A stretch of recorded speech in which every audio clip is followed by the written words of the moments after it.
Hello guys, আজকে চলে এসেছি তোমাদের একটা কথা জানাতে। আমি কদিন ধরে খুবই মোটা হয়ে যাচ্ছি গাইস।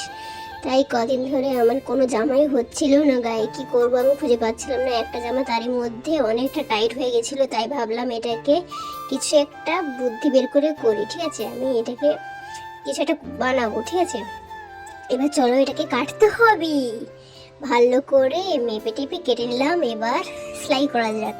এটাকে কি বানাবো তোমরা পরেই বুঝতে পারবে এটা কি হবে। ঠিক আছে, আমিও জানি না গাইস কি হবে, ঠিক হবে কি ভুল হবে।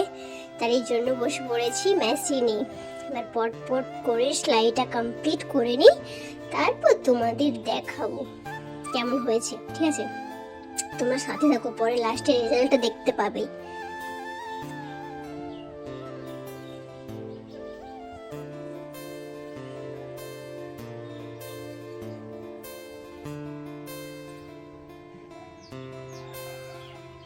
তো এইবার আমার কমপ্লিট। এবার রেডি হওয়া যাক এটা পরে। দেখো গাইস, এইবার এটাকে আমি কুর্তি বানিয়ে নিয়েছি। এটা ছিল বডিকন একটা ড্রেস ছিল, এটাকে আমি কুর্তি বানিয়ে নিয়েছি। তোমরাই বলো কেমন হয়েছে। চলো বাই বাই, টাটা।